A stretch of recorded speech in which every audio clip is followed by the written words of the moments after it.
or forgery makes Nigel Farage look like a Methodist. Very welcome to him.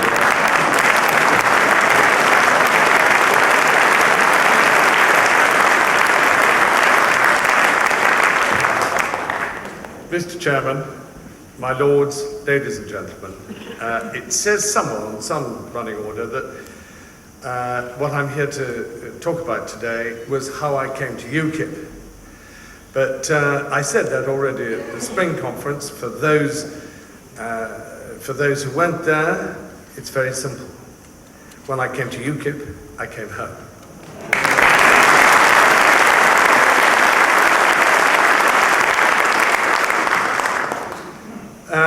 In fact, I'm here to talk more about loot than anything else. Filthy subject. My bank manager won't talk to me. Messrs. Coots & Co. I'm very low on their list, I'm afraid. And so I'm not too good at the money department, but I'm jolly good at asking for it. Usually for me, but today it's UKIP. And I think that you've all been generous. I know in the past you wouldn't be here otherwise. But the money in your pocket, it goes like this. That, I think, is called a £5 note. I usually have 50s, by the way. That's a £10 note. So, it's very simple, really. Mathematics, which again I'm not very good at. Instead of giving a fiver, just give a tenner. Instead of giving £100, give £200. Instead of giving £1,000, give us £1 million. But all our good works, and we all believe in it, and we have a wonderful party. Our leader, Nigel Farage, is a man that I utterly adore. I've already said to him, prior to today, I've already said, I am your liege man of life and limb.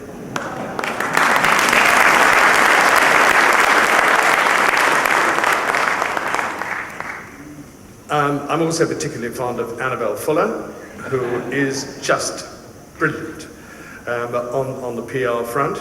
And I've just had a swift halfway at the pub next door. What's wrong with a little nip every now and again after the Docklands Light Railway can be a bit of a shock. Now, John Bufton, our chairman in Wales, he was sort of general, did everything, but he's sort of acting chairman, but actually he's our chairman now in Wales, has done me the honour of telephoning me to ask me, if there is a snap election, whether I would stand for Cardiff North again, which I did for the Welsh Assembly election. And I'm happy to say, I said yes. Yes!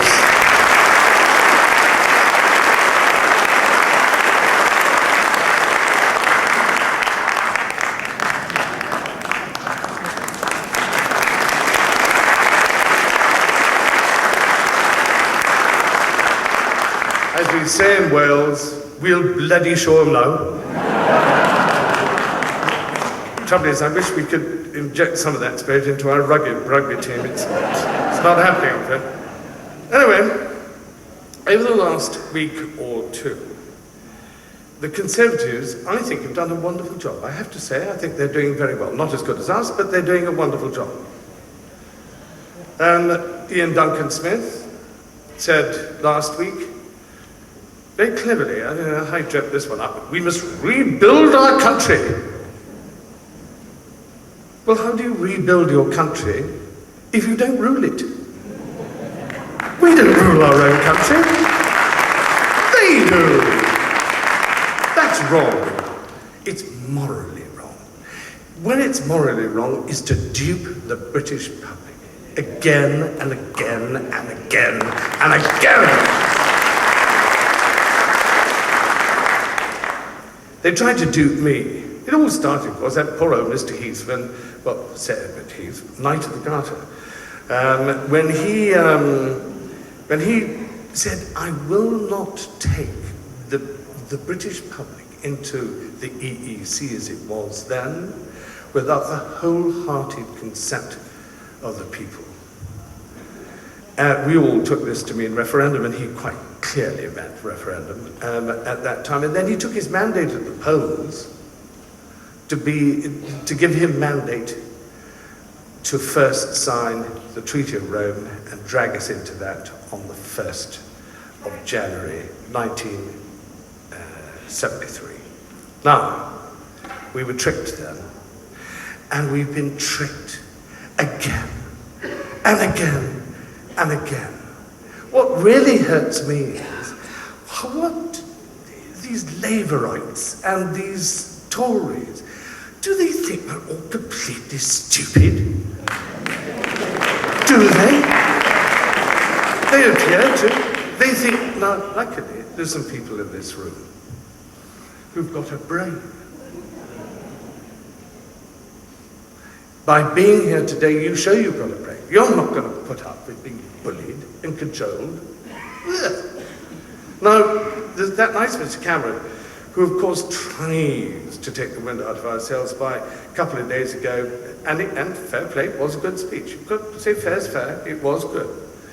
And a lot of people in Great Britain are standing up and noticing, and of course a lot of people who think like I do said, oh, he's addressing the whole question of Europe. Well, Edward Heath did. That lovely Mr. Blair did. And the rather unfortunate looking Mr. Brown also kind of does. Ugh, dreadful looking brute. I shouldn't be lookist, I know, but I just look at him and I go,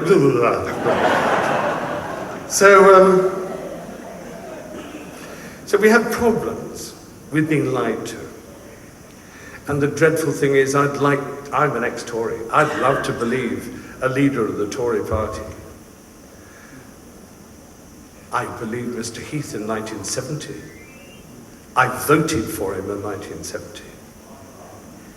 But I think Mr. Cameron is just like Mr. Heath.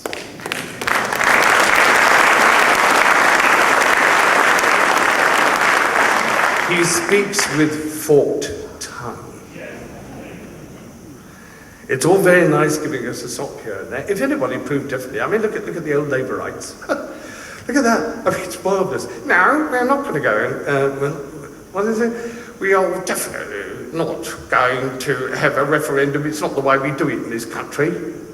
Huh? Well, listen to Mr. Blair only a year ago promising it in order to keep people like us quiet. Well, we're not going to stay quiet any longer, and we're going to fight. We need money to do it.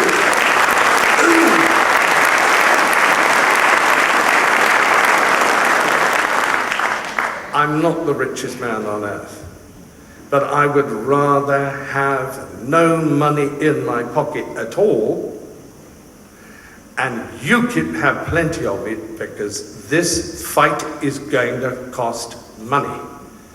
We're all in it. Now, Mr. Cameron, like me, went to a certain school called Slough Grammar. Extremely grand place, and actually it was quite fun. And on that side, I should really look after my co-old Etonian. But unfortunately, on top of that, he's the member of the second smartest club in the world. It's called White's. Some of you have probably heard of it. Some of you probably haven't. Those of you who haven't, by the way, you're quite lucky. It's frightfully boring. However, I'm a member of the #1 smartest club in the world. It's called UKIP.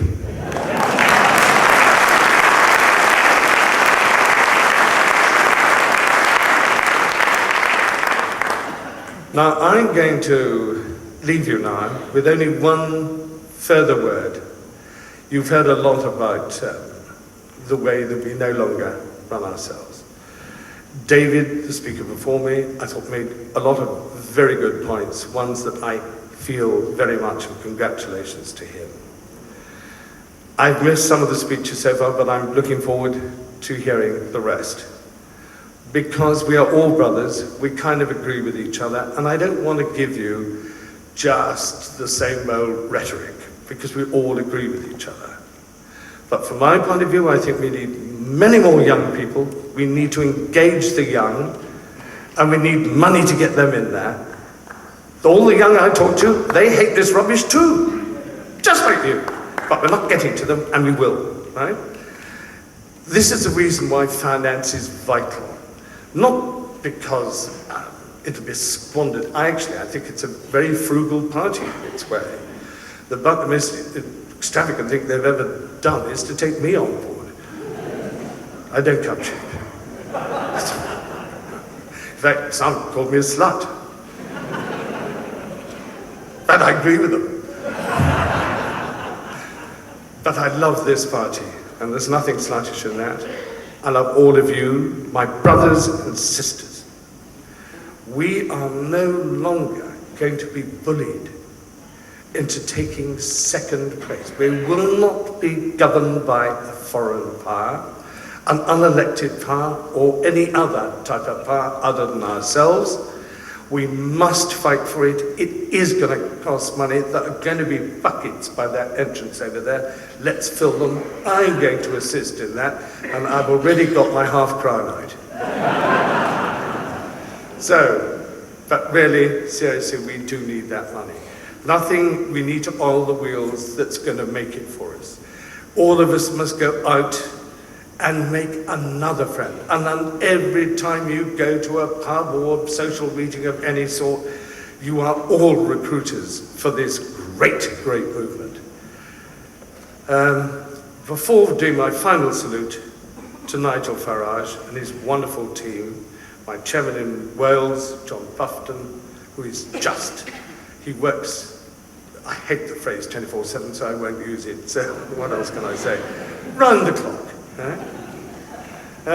We live in a precarious and difficult world, but since I joined UKIP, I've met so many wonderfully dedicated people that work their things off. What are they called? I forgot. Anyway, thank you all for giving me the time of day. Please give generously. And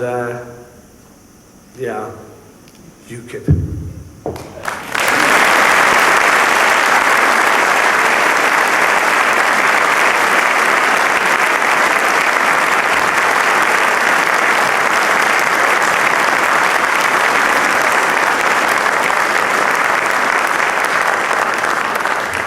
Thank you, Sadai. Top stuff as always.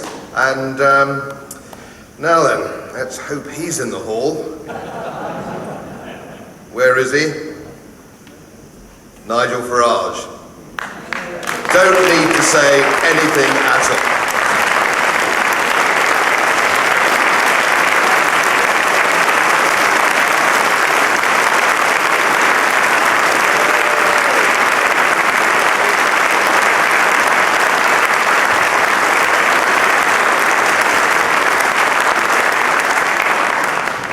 Well, Mr. Chairman, my lords, ladies and gentlemen, thank you very much for that very, very warm reception.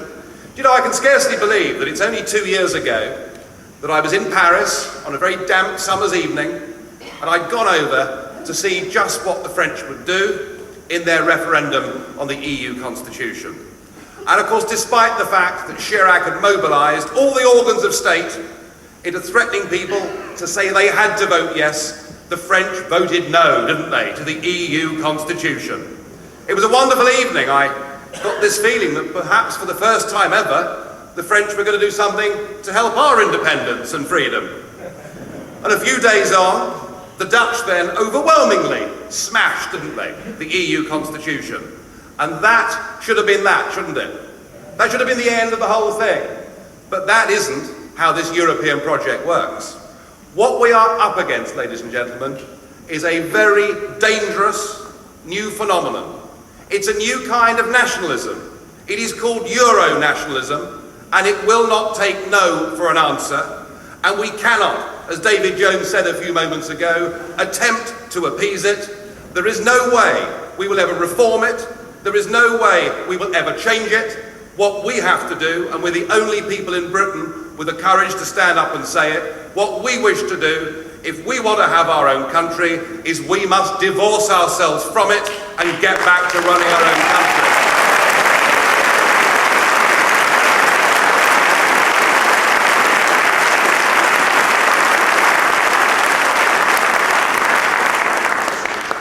Now, the funny thing about that vote was that, of course, the project just continued as if the vote hadn't happened. In fact, the pace of legislation from Brussels that has come in the last 2 years has been even higher than it was before those rejections. But they've come back with a new treaty, haven't they? The Reform Treaty, which we're reassured doesn't look anything like the previous constitution, despite the fact we know that it's 96% the same. Now, in a way, that's good news for UKIP, isn't it? Because for the last 2 years, the big parties have tried not to discuss the issue at all. They've tried to bury it under the carpet. They've tried to continue with this charade that somehow we're governed from Westminster. So it's back on the agenda, and that must be good for us. And I know that it's traditional that at party conferences that leaders get up and tell you just how swimmingly everything has been going. But we know the truth, don't we? That this has been a very, very tough year. The case that the Electoral Commission took against us was a very, very debilitating few months. Any of you that have been tied up before in your own lives in litigation will know that when you're involved in it, it totally absorbs you. And that case had a very debilitating effect upon the party. I think it sent a very bad message to potential donors that somehow there was something wrong, quite the wrong impression, but there was something wrong with our finances. And I just want to dwell for a moment on that case.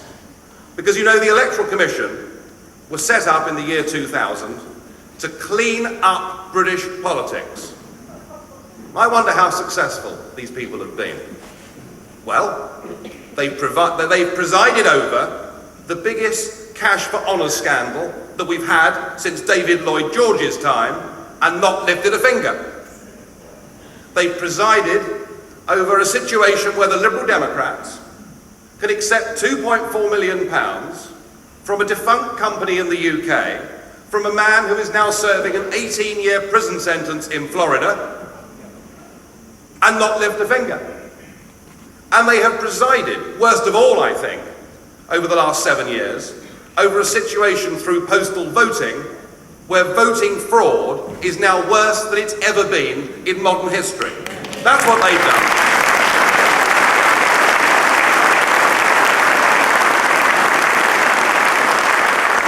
And what did they decide to do? They decided to pick on us, didn't they? Because we're the little guys. They thought they'd give a kicking to the smallest boy in the playground. Because what we'd done is to make a simple, innocent mistake.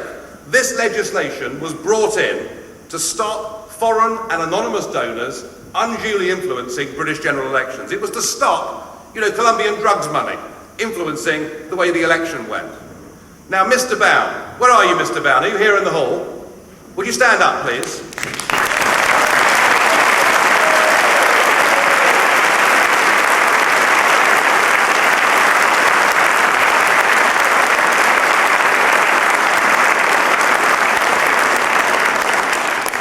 Does he look like a foreign or anonymous donor? You can tell at 100 paces with that sports jacket he's wearing that he's a bookmaker. There's no question about it.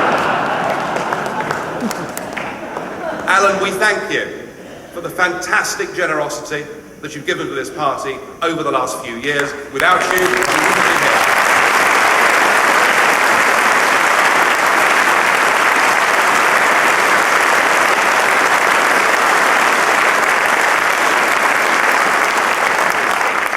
Well, I hope that today we've sent a signal to the outside world, a signal to those people in this country that agree with us, and a signal to people out there that have got money and perhaps have been considering backing UKIP.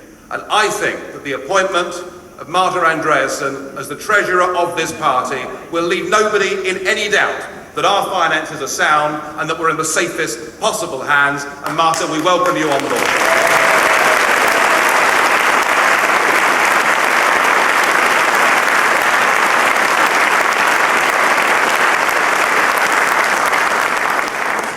Now, there's been some talk about the possibility of a snap general election. I rather suspect, given the opinion polls today, that it isn't going to happen.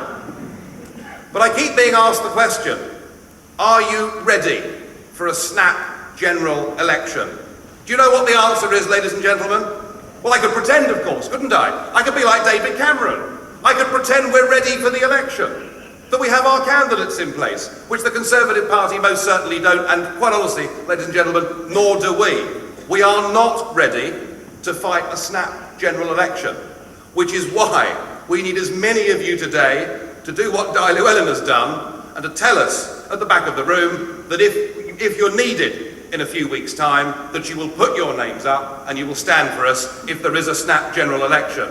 Because we have to fight that election, difficult though it may be, under the first past the post system, but we have to fight that election because we're the only people, aren't we? We're the only people. Incredible though it is, we're the only party that believes that the best people to govern Britain are the British people themselves, and that's why we need candidates, and that's why we must fight that election.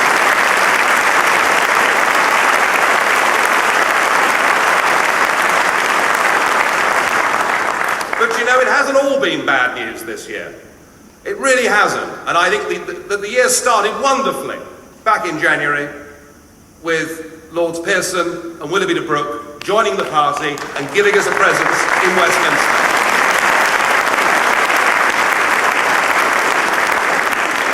And that made a difference because for the first time it gave us as a party access to the press lobby in Westminster. And that's made a huge difference in terms of the way the media look at the UK Independence Party. I think about Tim Congdon joining the party. You've heard from him this morning. Again, as our chairman for the morning said, a bit difficult to call us cranks and eccentrics and gadflies, isn't it, when you've got people of that calibre joining the party? And there's been some real work going on within the party this year. There's been some real thinking going on within the party. And you know, I don't see much thinking going on in our supposed big three parties. How can they think? How can they propose alternative policy agendas when 75% of our laws are made somewhere else? You know, what we've been doing, developing our domestic manifesto, is we are preparing a blueprint for how an independent United Kingdom could and should be governed. That's real vision stuff, isn't it? That's forward-looking. And I'm minded to say that we've been very lucky indeed, to have my deputy, David Campbell-Bannerman, who has devoted a massive amount of time, effort and energy into this. For him to have got these 17 different policy groups up and running is a tremendous achievement. And David, my thanks to you.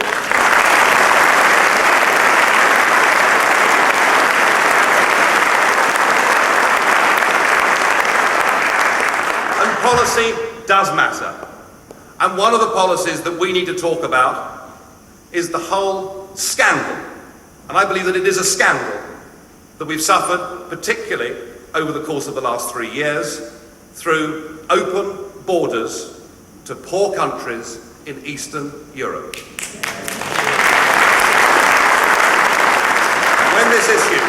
When this issue first really came to the fore was in 2003 and 4, where the three, as it was at the time, UKIP MEPs had the opportunity to debate this in the European Parliament and to vote on this in the European Parliament. Interesting to notice that it wasn't debated at Westminster. It wasn't voted on at Westminster. Westminster don't make these decisions anymore.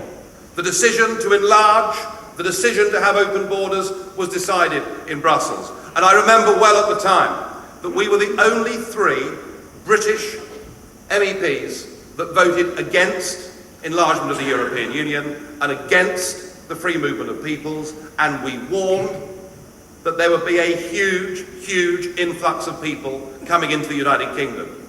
You know, it's one thing to have the free movement of goods and services between countries, but it's quite another to say here is an open door to people who earn 25 or 30 pounds a week. That is how irresponsible, that is how stupid this whole thing has been. And even though we believe there'd be a flood, I think the three of us that voted against it then can now scarcely believe what an absolute mess this is turning into.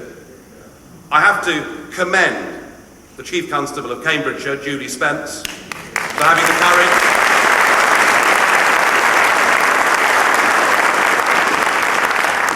courage to stand up and say what we know to be true.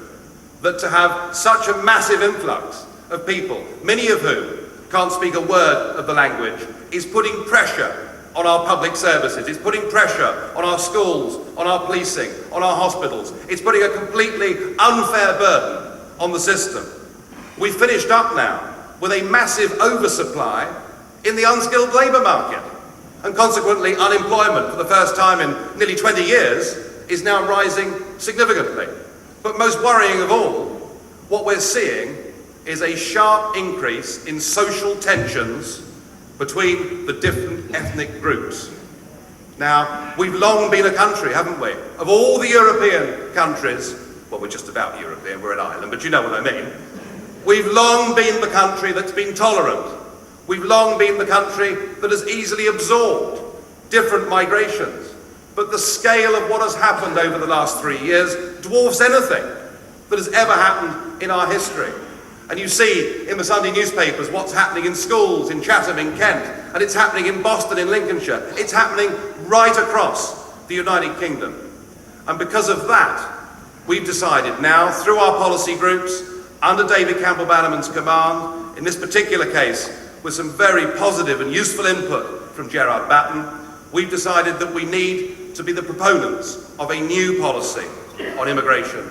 And that is that we believe there now needs to be a 5-year moratorium on any further immigration.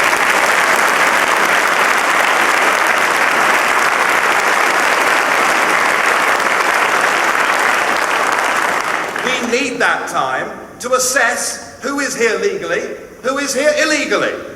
The Home Office under David Blunkett admitted they had no idea how many people were in the country. So that's what we need the moratorium for. But that's quite different. It's quite different to saying we're putting up the shutters, we're not going to speak with the rest of the world. No, we're not talking about people working, we're talking about people settling. Of course we want to have a proper work permit system. You know, if Goldman Sachs wants some people to come and work in their London office from New York, they should do so on a work permit. If the fruit pickers in Kent genuinely need some short-term labour, they can do so using work permits. If a United Kingdom political party needs some help from a Spanish citizen, well, they can do so. They can do so using work permits. This is not a message. This is not a message that says we don't recognise in a globalised economy that people move and work all over the place, but it is a message that says that we cannot go on with a system whereby anybody that comes into the UK, pays their stamp for 12 months, is then entitled to all the rights and benefits that the rest of us are. That doesn't make sense. And you know, I've got a funny feeling that this policy of a 5-year moratorium isn't just going to be popular with our party. I have a feeling that outside, in the country, where it's really going to be popular is with the settled immigrant communities that exist in this country already. Because they're the ones who really are threatened by increasing social tensions. And amazing to see that in a recent opinion poll that we conducted, 80% of the British people said they would vote to leave the European Union if it meant we could get control of our borders back. You see, that's the point, isn't it? Whenever we're told we're somehow a single issue party, the truth is we cannot have our own immigration and asylum policy and be a part of the European Union. And that is going to be a big campaigning message for us going out over the course of the next couple of years. Now, I know that many people are very vexed as to this new EU treaty, this terrible attempt at deception that we're getting from the British government. This idea that somehow it's different. Well, it isn't different. The first constitution surrendered 61 vetoes. This reform treaty surrenders 62 vetoes. So there's an argument that it's even worse than the one that the French and Dutch rejected. And I think there needs to be a referendum on it, because if Gordon Brown doesn't honour that pledge, then politics, which is already falling into contempt in this country, falls yet deeper still. So I think it's a simple issue of trust, and that's the main reason I think there should be a referendum on it. But we have to understand ourselves that this treaty is important. It's important. Of course it's important. It sets up an EU foreign minister. It effectively gives the EU a prime minister. It gives the European Union, for the first ever time, its own legal identity. But this treaty isn't everything. There are many fair weather friends who are pretending to be Eurosceptics at the moment, who are saying there needs to be a referendum, but please don't think that we're on the same side as those people. What they are doing is engaging in political opportunism, and what most of them are saying is that we do not want to transfer yet more powers from Westminster to Brussels. It's as if to say that everything's fine and dandy as it is now. Well, we don't think, do we, that everything's fine and dandy.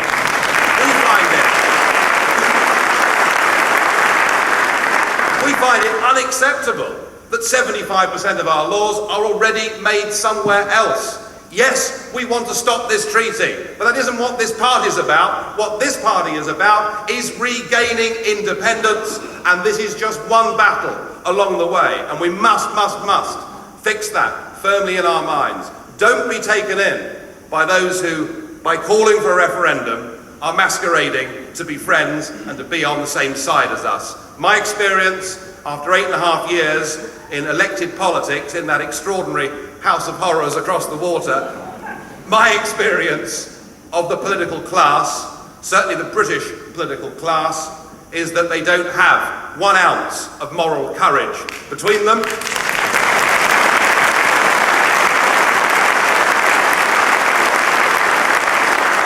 That the founding aims of this party remain, that we are here because we don't trust our politicians. We are here because we want to get our country back. And we are going to win this argument, and we'll win it now, in my opinion, not by just telling everybody what's wrong with the European Union. We'll win by getting younger people involved. We'll win by pointing out the positive alternatives. You've heard a snapshot this morning of what's happening to Guernsey. And this is happening, in fact, throughout the whole of the English-speaking world. Our relations with these people are being damaged. The thought that the world's 5th largest economy is actually forbidden from negotiating its own trade deal with India is ludicrous. So we want to get back the ability to manage our own trade policy. We want the United Kingdom to be part of the 21st century global economy, don't we? Not just a little European backyard.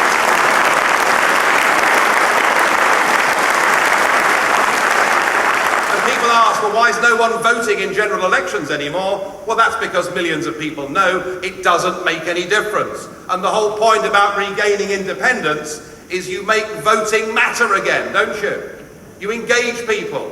Who you vote for as your next government will fundamentally affect your lives. And in tune with that, we'll campaign for powers to be decentralised from Westminster down to the county councils, down to the district councils. Let's make voting matter in local elections too.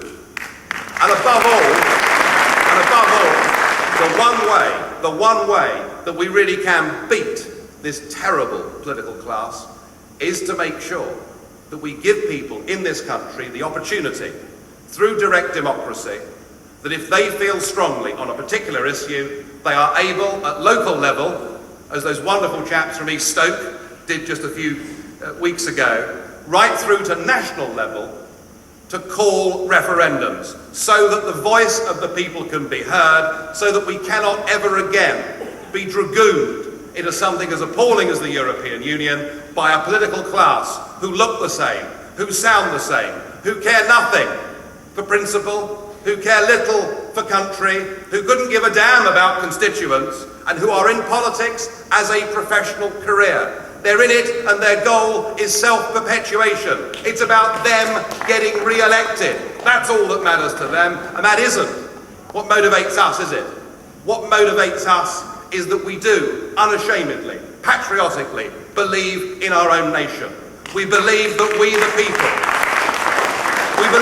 the people should be the masters of our own destiny, that we should be able to elect our own governments, that more important than that, we should be able to get rid of governments and to replace them with somebody else.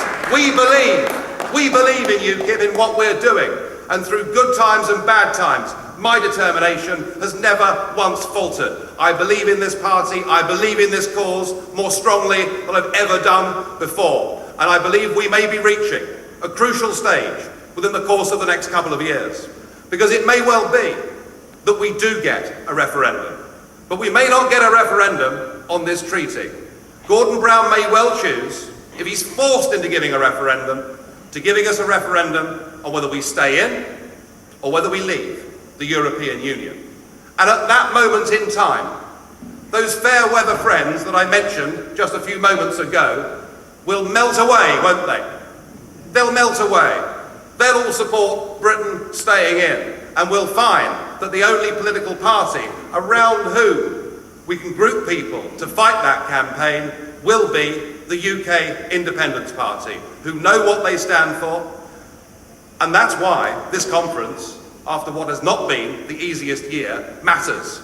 Because within the space of the next couple of years, this party may matter. This party may be the only chance we've got of regaining our independence, and that is why we must stand together and fight for it. Thank you.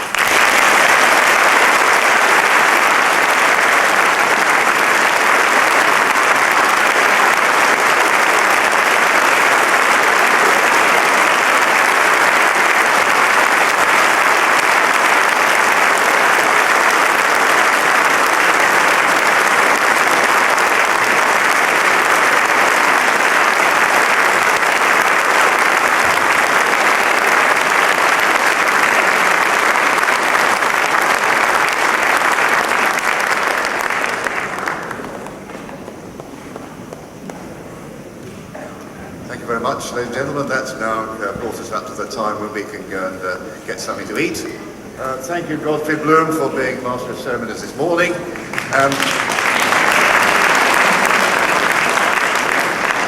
I'd like to remind you that if you want to put a question to the panel for this afternoon, you've got about half an hour to get a slip handed in at reception. We look forward to seeing you later. Thank you.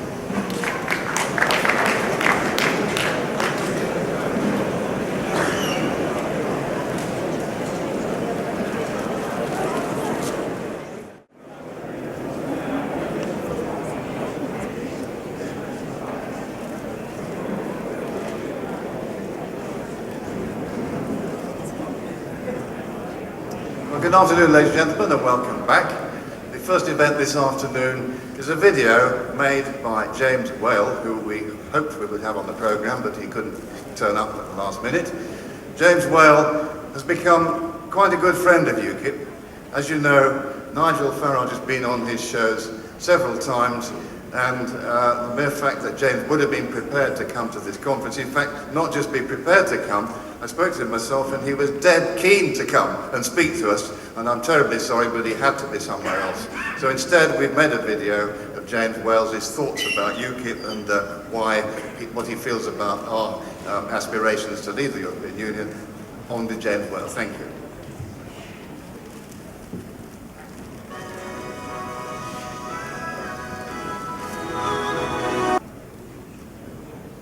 Now, let me introduce David Campbell-Bannerman. I'm sure most of you have met or seen him before. David's been with the party about 4 years now. He was chairman before I was chairman, and he's passed me that job on. Thanks a lot, David. And since then, he was appointed deputy leader at the same time as I became chairman, and he has been coordinating these 17 policy groups, a most ambitious project to get policies formed in all the various areas. And I've been terrifically impressed by the calibre of people that David has managed to get together to work on these policy groups. You'll be hearing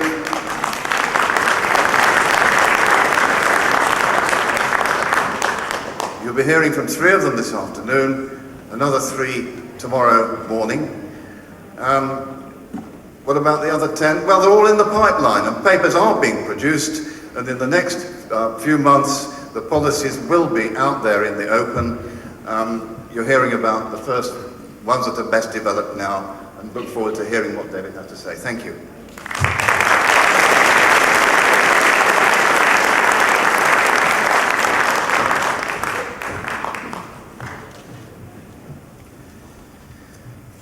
Thank you, Mr. Chairman.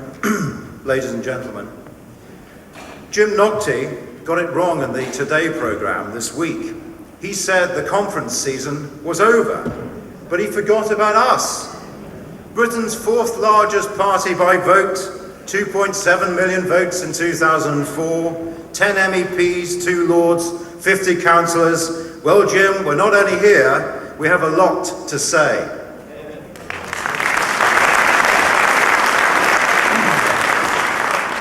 It's my pleasure to lead this policy session, and I will be introducing 3 members, 3 policy groups shortly, and another 3 tomorrow.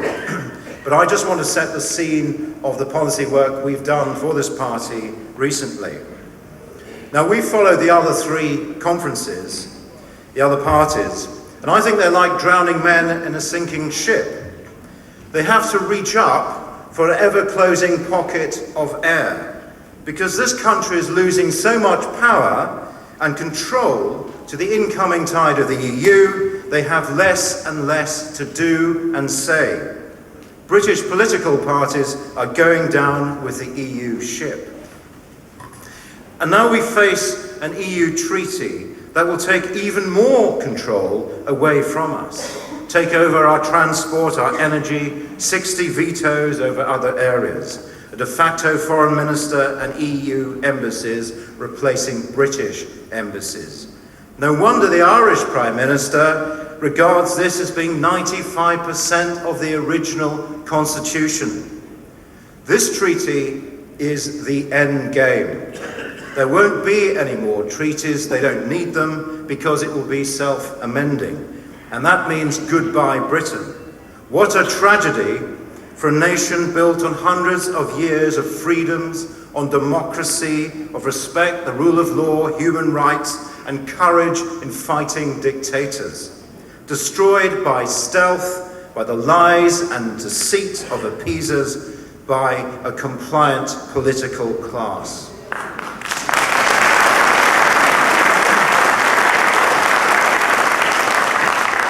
The EU constitution is unconstitutional under our own British constitution. The French have had 18 constitutions so far. We just want to keep our one. Now, ladies and gentlemen, you know what this is, British passport. Remember when it was the proper size? Now, our government has given in to EU proposals to change our passports, the kind we've had since 1414. No more mention of the Queen on the inside. No, not in the name of Her Majesty. We will have the words, every citizen of the Union, every citizen of the European Union. And that means we will be in an EU political state in 3 years' time. That is a very funny kind of common market, isn't it?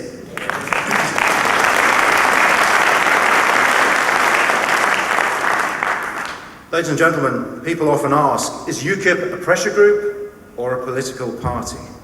Well, actually, I think we're a pressure party.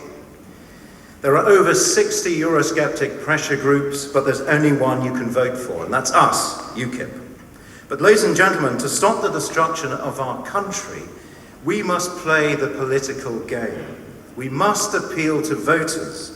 So we must ensure we shape a product that they want, that's relevant to them, not us, that interests them, not us. And that's where domestic policies come in.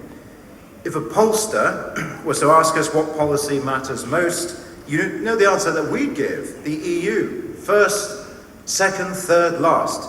But you know, every single poll shows that when you ask the voters, they give a very different answer.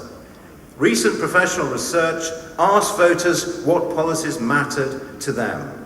Well, Labour voters put the EU 8th, Lib Dems 7th, and even Conservative voters 4th. And overall, the EU comes 5th or 6th in terms of rankings, and is not regarded as being a vote shifter.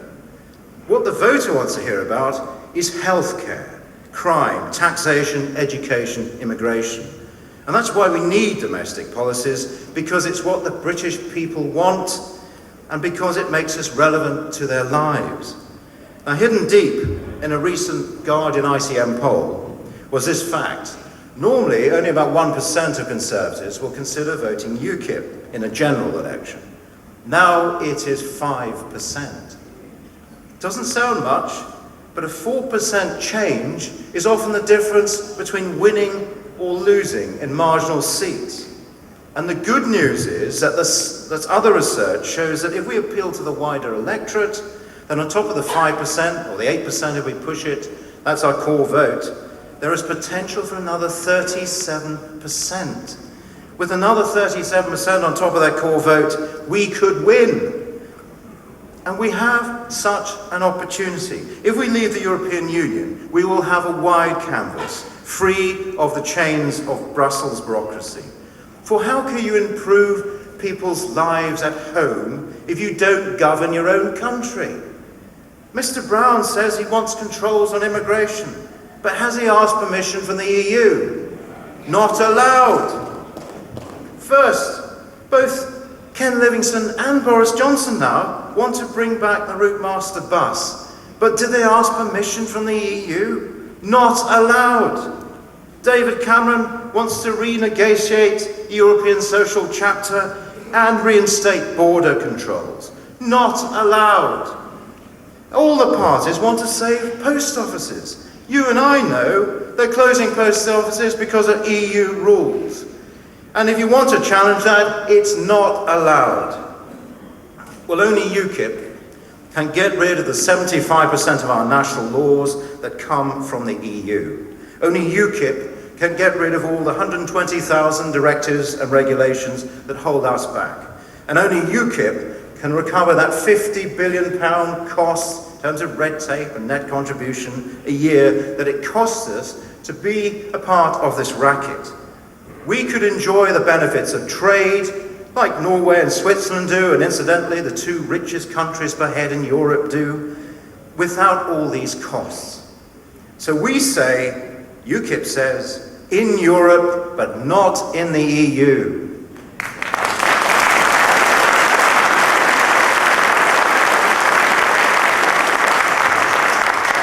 The only union we want is the British Union.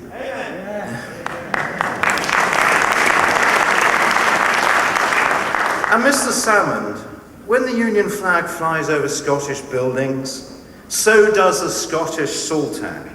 The Psalter is at the heart of the Union flag, and that is where it's staying.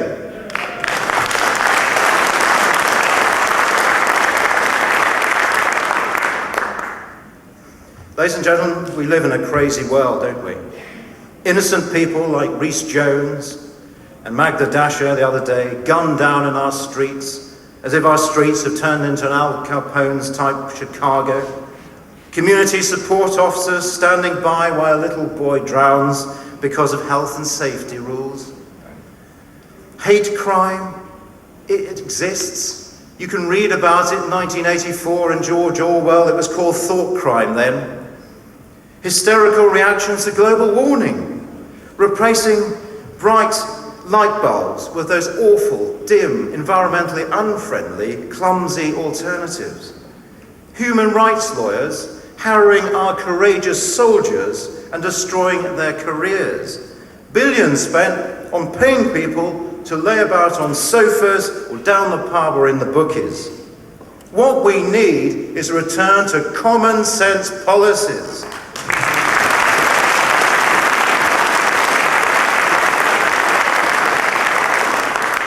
And UKIP can make a real difference to people's lives. We can put an end to this craziness.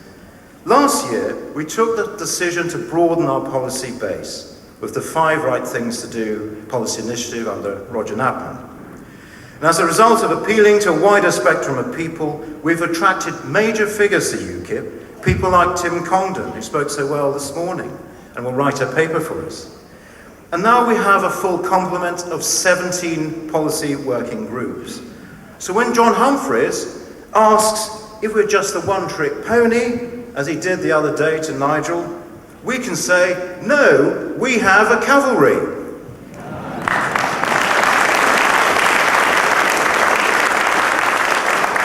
Because we do have extraordinary breadth and talent in our groups. And I'm privileged to work with all the people I'm represented today in our groups. We really are very blessed with the people who stepped forward.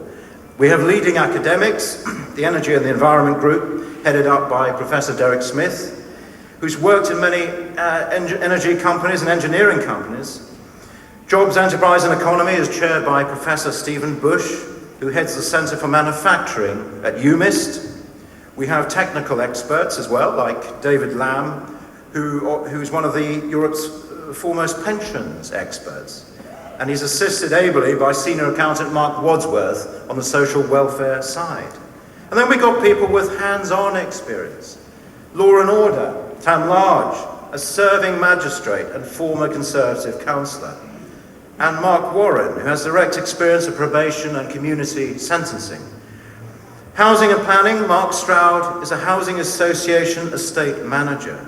And we're very fortunate to have Mrs. Thatcher's own former housing advisor, Professor Alice Coleman, assisting this group.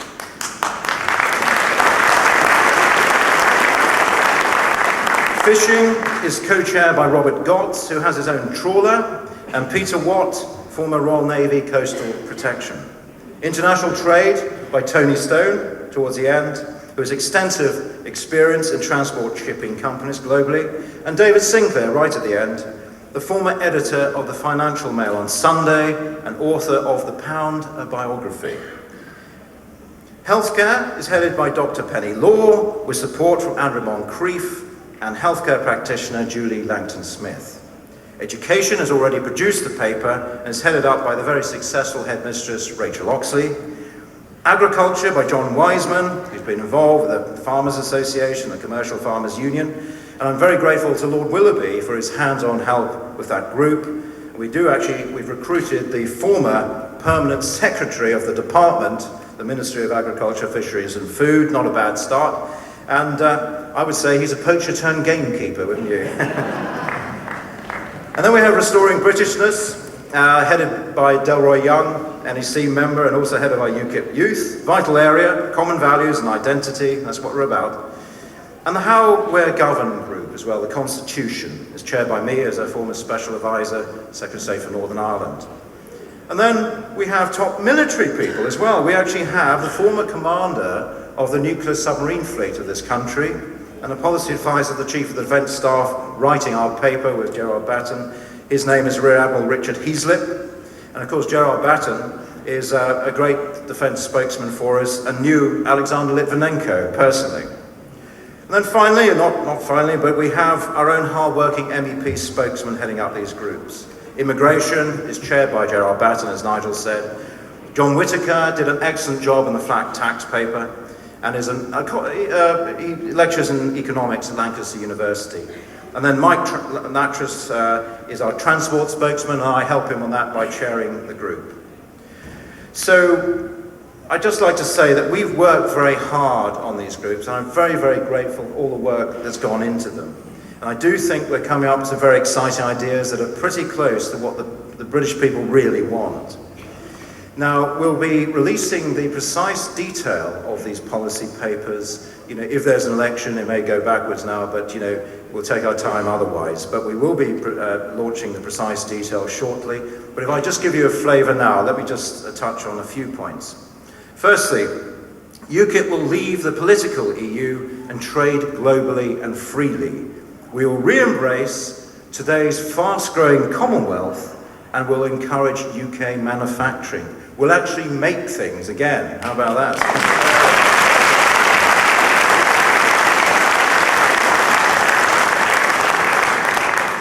As Nigel said, we'll freeze immigration for 5 years with work permits, but we'll also speed up deportation of up to 1 million illegal immigrants by tripling the numbers engaged in deportations.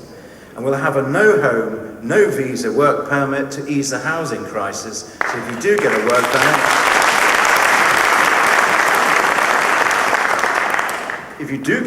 permit, the employer must provide a home for you. That's fine for hotels and farms, etc. That works, but it doesn't overburden our housing problem.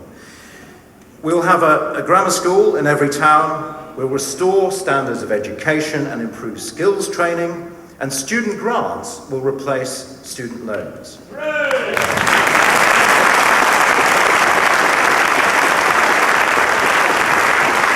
you look too old to be a student. We will radically reform the working of the NHS with an NHS insurance fund while upholding the principles, the free at the point of care principles. We'll bring back matrons and have locally run, clean hospitals.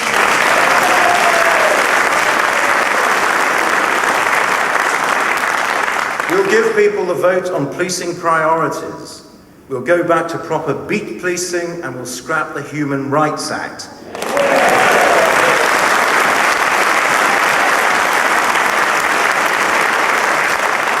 And we will make sentences mean what they say.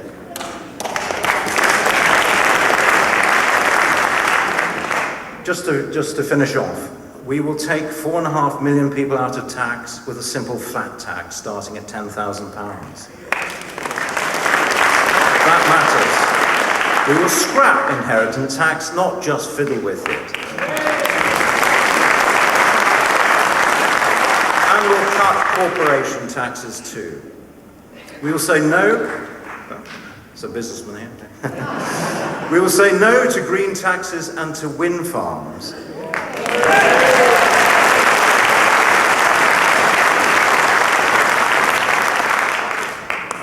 And to avert a major energy crisis, we will go for new nuclear stations, but on the same sites as existing ones, and for clean coal too.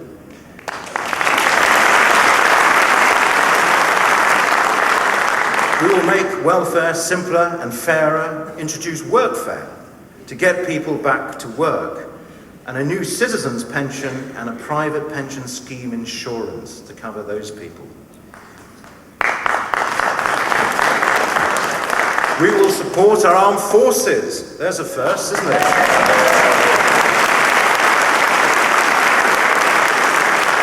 More spending on equipment, military hospitals, military homes and medical care. We will save our threatened warships and add 25,000 more troops.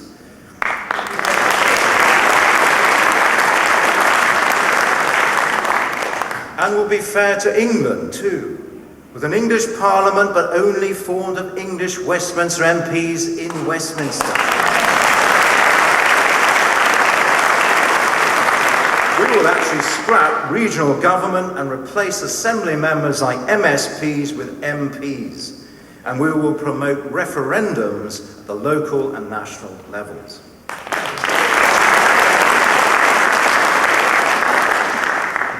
On transport, we'll make customer satisfaction number one, not cost for the railways. And we'll actually look at reopening some of those lines that idiot Beeching closed.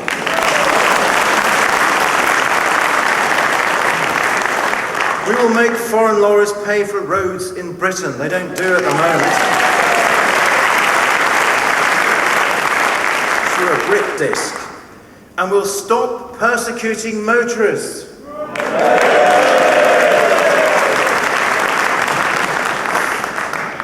And last but never least, we will bring in fair prices and fair competition for our ever-suffering farmers.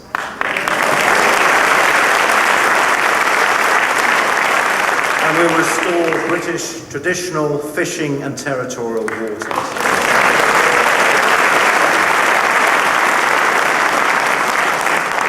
Thank you, ladies and gentlemen. In conclusion, whilst our primary aim is to leave the European Union, and will always remain so, we as a party can and must offer a range of domestic policies that are genuinely radical, different, and work for us. Because only UKIP offers the British people a real opportunity to leave the European Union, regain our freedoms and independence, and prosper internationally out of it.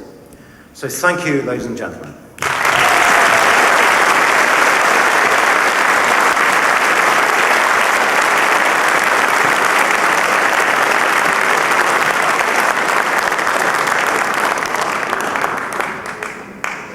Ladies and gentlemen, I now want to introduce Tam Large of the Law and Order Group. Thank you.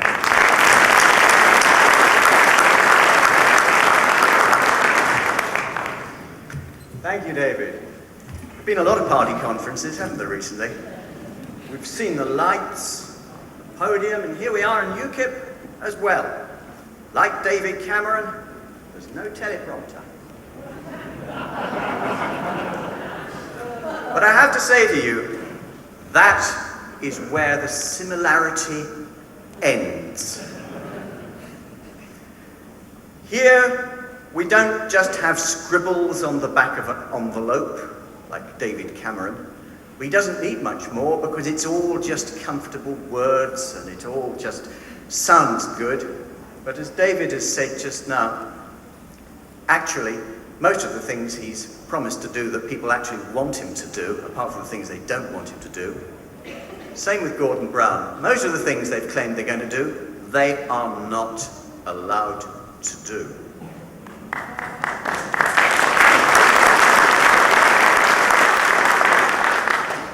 And now for something completely different. In UKIP, we have solid policies. We mean what we say. We don't tell you that we're going to pull out of something or do something and not be able to do it, because we will have this country out of the European Union and we will be able to do what we promise.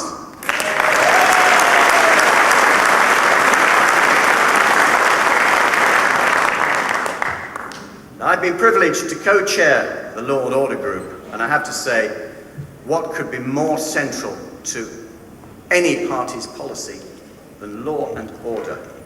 Frankly, it is in a mess. Violent crime under Labour has gone through the roof. There were 600,000 violent offences in 1998 alone, and 1.2 million violent offences in 2005. In 2006, there were 14 people every week murdered in the UK. That's 2 a day. And then they say that the murder rate in America and some of the American cities is frightening. Believe me, it's more frightening over here. There were 18,000 offences in 2005-06 that were classified as life-threatening. Sex offences have doubled since Labour came to power, with over 35,000 sexual offences committed in 2005-06. There were 13,000 women raped in 2006. That is a scandal. The whole thing is a scandal. And that figure was probably an underestimate, because those things very often go unreported. Now, I've been privileged in this group to have some extremely heavyweight people working with me. I'll give you their names: Drew Bellababa, Dr. Bob Goodfriend-Walmsley, Colin Heald, Michael McManus, Clive Medway, Andrew Moncrief, David Rowlands, David Thompson, Mark Warren, and John Whiffen. The breadth breadth and depth of experience in this party is really quite awesome. Amongst that group, we have 2 members of the judiciary in the form of 2 magistrates. We have a former prison governor who is governor of some of the most important high security prisons in this country. A police inspector. We have somebody who has lifelong youth work experience. We have a social psychologist. There's Mark, who is an expert on probation and has practical, hands-on experience. We also have academics who have been involved in political think tanks and who are au fait with the current research and the current thinking in many of the foremost think tanks. And we have sought views from major bodies that are studying law and order. Before moving on to the meaty bit, I want to pay tribute to Mark Warren because he has done a vast amount of the work. I had personal illness at home, and so Mark suddenly had to chair the meetings. We've had meetings, our members have come from right across the country to meet in Gloucestershire 3 times at their own time and expense for day-long meetings, 3 day-long meetings plus emails to hammer out this policy. Now I will give you a flavour of it, to do which, to make sure I get it right, I will put on what I call my sentencing spectacles. But I will not, you will be glad to discover, be giving you community service this afternoon. Not this time, anyway. I will be telling you and the rest of the world out there how UKIP plans to serve our community and our country. David has already mentioned the Human Rights Act. It has tied the hands of this government completely. It has led to so many appalling injustices. UKIP will repeal the Human Rights Act. That's worth another cheer.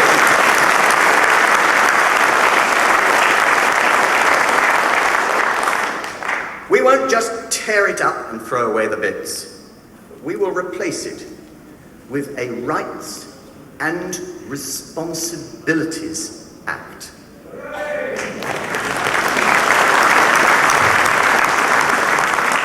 It's a word you don't hear often these days, is it? Responsibility.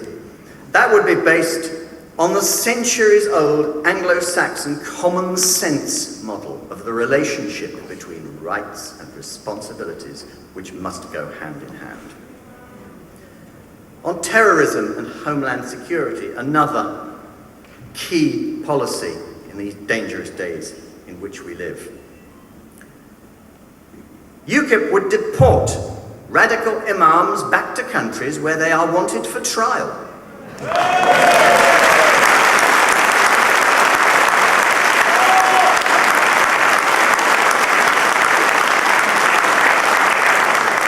Either in line with existing bilateral prisoner exchange treaties or new ones, should the circumstances warrant it. The abolition of the Human Rights Act will make this possible. UKIP would enforce the rarely used treason laws.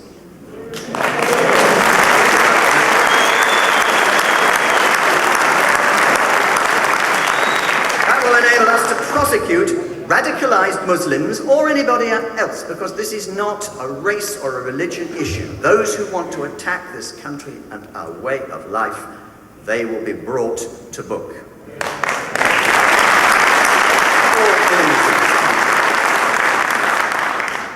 And we also believe that a great deal of the current knee-jerk anti-terrorism legislation has actually had a very unpleasant sting in the tail. It's placed too much power in the hands of the government. We believe that those measures are a major threat to our freedoms, and UKIP, above all, is about freedom.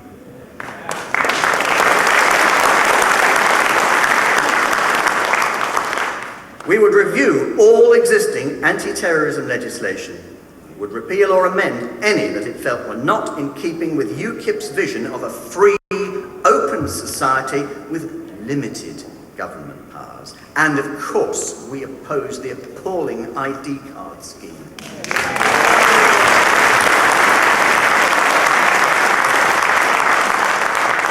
Juvenile crime is another very, very serious matter, and it is growing hugely.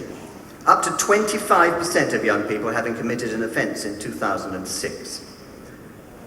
We do not believe that we should hug a hoodie.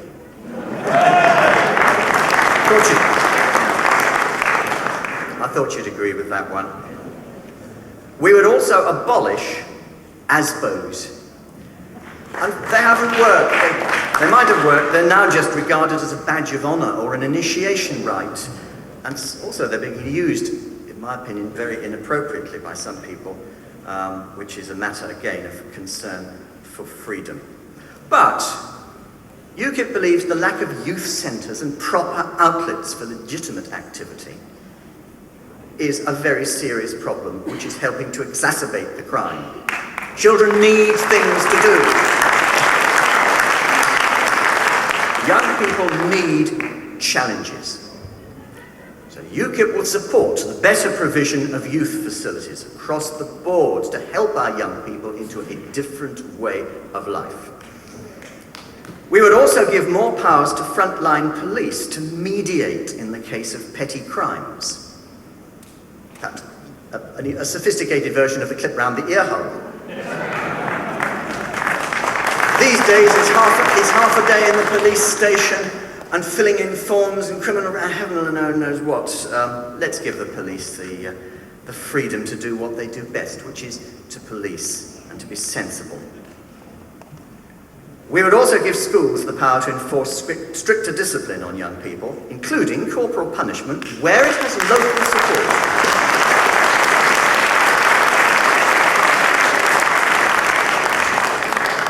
Now, the police do their best. This problem is not the fault of the police or the judiciary, it's the blooming politicians.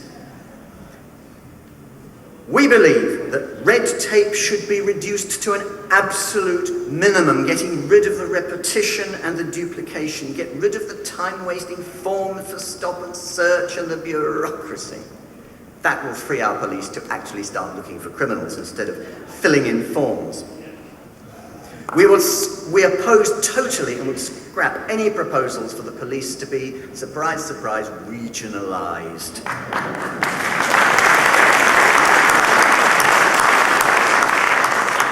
We believe it's local people who should have the power and the communication with their police force. For that reason, we want to give local people the right directly to elect a police executive board who would then appoint the chief constable.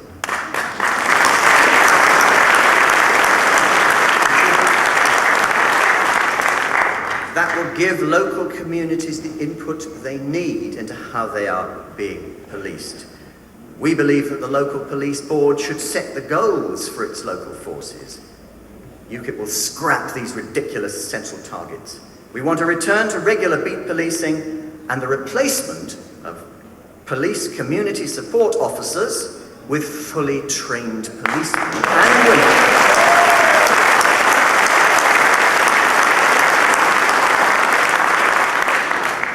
And if the chief constable doesn't do it and the public don't like it, they can make sure they elect a police board who will get rid of him. That'll concentrate his mind. Although, to be frank, I think the serving police want to get on with the job. They want to be freed from the bureaucracy. Criminal justice system. UKIP will oblige judges to pass sentences that mean what they say. The sentence served will be the sentence given.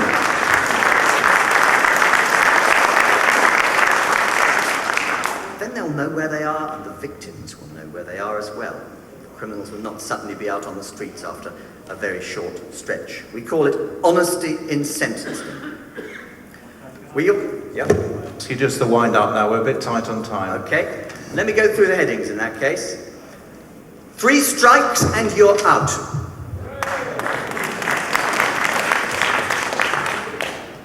We will abolish plea bargaining, well, we oppose it. It's not actually on the statute books, but it goes on. UKIP will oppose it. We will abolish the Crown Prosecution Service. And on prisons, you'll bear with me, David, UKIP will double the number of prison places in the UK over 7 years. We'll build proper new prisons. Prison regimes will be tougher, but there will be rehab courses built in with the workfare provisions which come from some of the other policy groups, which will help people to come out of prison and lead a proper and law-abiding life. Thank you very much, and thank you very much, David.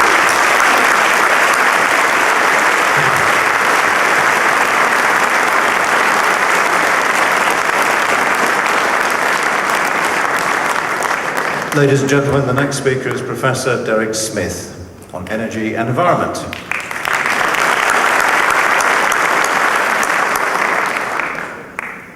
In a nutshell, UKIP's E&E policy is secure energy supplies and a better environment, and not or.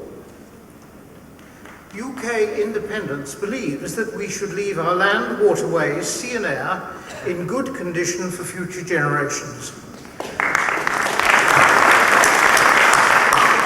We therefore support ways of living and working that reduce waste and avoid unnecessary harm to the environment, which needs to be conserved and enhanced. We support technologies and practice to improve energy conservation and efficiency. But we would also safeguard our agriculture, our marine industries, and our heritage, not least the ever-shrinking countryside and its irreplaceable wildlife.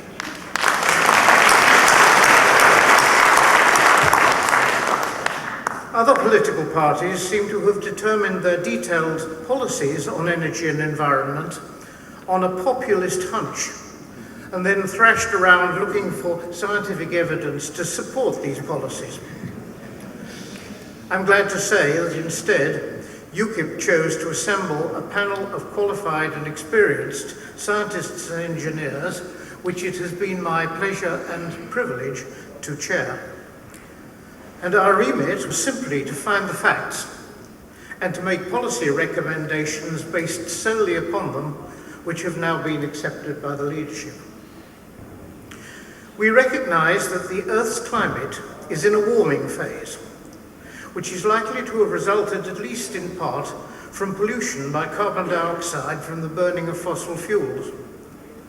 But shorn of its political spin, the evidence we have seen is not clear as to the extent of man's past, present, or future contribution. If significant warming is inevitable, as has been the case in distant past, we believe that resources should be directed to adaptation rather than resistance to that warming. Overreaction by other parties to global warming borders on the hysterical, so that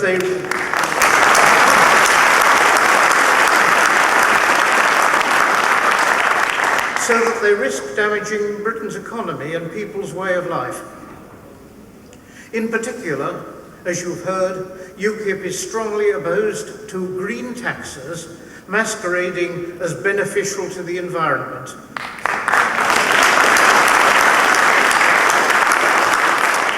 Particularly when the primary aim is to raise revenues for the Exchequer.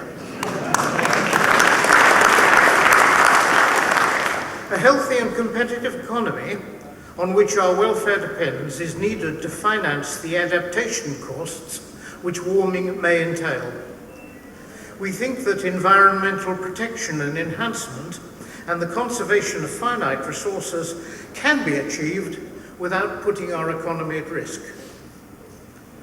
By inappropriate taxation, ill-judged government intervention, and misguided diversion of funding, gesture environmentalism will harm Britain's ability to respond effectively to environmental challenges both in the present and in the future. Restoration of the power to make decisions in these matters for ourselves in Britain, while cooperating with others across the world, where this brings gains for everyone, is a precondition of the effective management of resources and the environment. This self-determination is of immediate importance in tackling the critical energy supply problems we in the UK face with the depletion of North Sea oil and gas.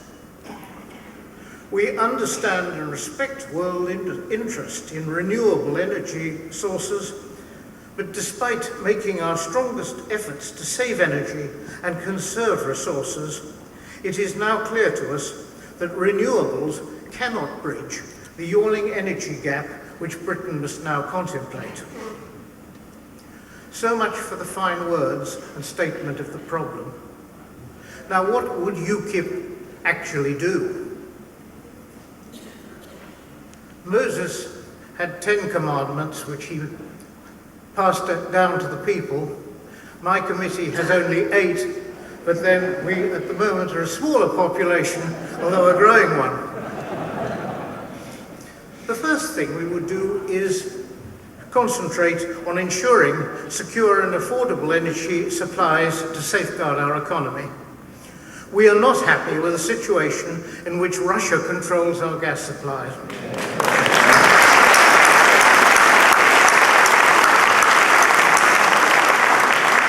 We would therefore conserve our gas and use it primarily for heating where it is most efficient, and reduce its use for electricity generation where it is inefficient.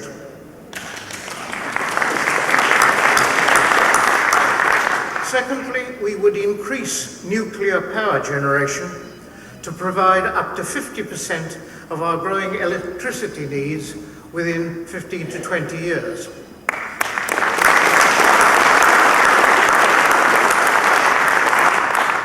This is the only proven technology which is ready now on an industrial scale. And the problem is now.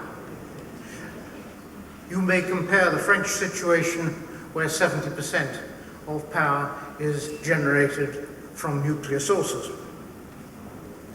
UKIP would encourage extension of the life of our existing nuclear reactors, as David has said, where this makes economic sense, and we would allow acceleration of the planning process by Acts of Parliament where new reactors would replace old reactors on the same sites.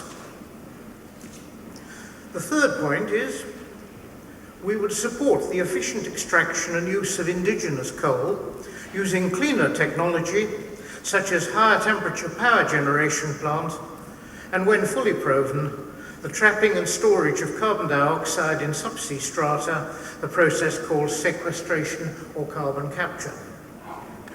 Fourthly, we would encourage the development and use of renewable energy sources other than wind energy. Following a detailed review of what's on offer, we do believe that renewables will not be able to supply more than 10% of our increased power requirement by, say, 2025. I should add perhaps a word of explanation about wind, especially as it's after lunch. Wind generators, like windmills in a past age, suffer from a variable power output according to wind speed. A wind farm which delivers its peak output at a wind speed of 40 miles an hour delivers only 12.5% of that output when the wind speed drops to 20 miles an hour. That is, it is halved, and down to 1.6% of peak output at a wind speed of 10 miles per hour. So for much of its so-called working life, a wind farm is unfit for purpose. We would therefore withdraw distorting subsidies, such as those promoted by the EU,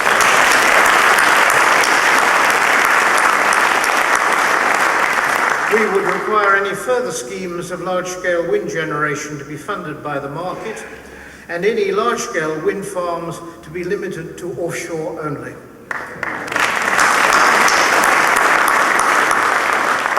Fifthly, we would facilitate the design and implementation of an efficient nationwide water supply grid based on existing canals and new water pipelines.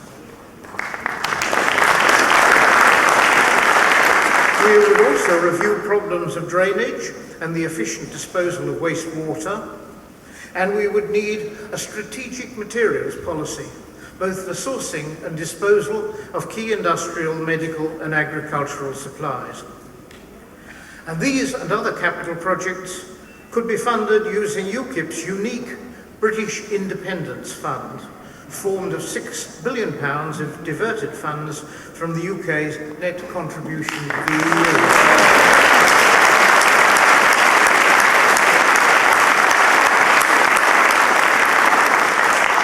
Many jobs would thus be created, giving opportunities for using local workfare placements, which are discussed elsewhere, I think, in this conference. Sixthly, we would encourage the reduction of waste, the reuse of materials, and proven methods of recycling.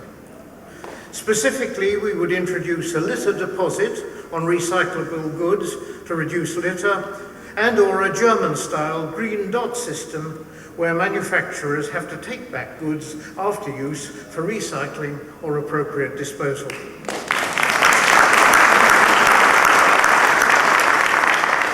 Seventh, we would ensure that necessary UK-relevant and UK-based environment legislation is properly understood and effectively enforced, but reduce bureaucracy and eliminate the EU-driven heavy fines in environmental and related areas, at least down to the minimum consistent with good practice and international standards. And then, finally, and I think this conference will feel most important, we would limit environmental pressure from an ever-increasing population by ending uncontrolled immigration.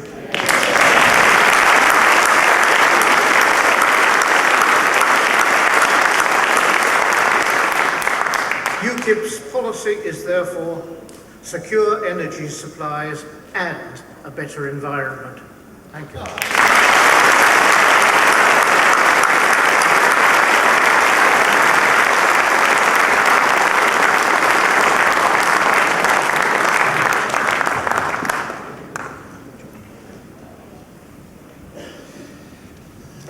Ladies and gentlemen,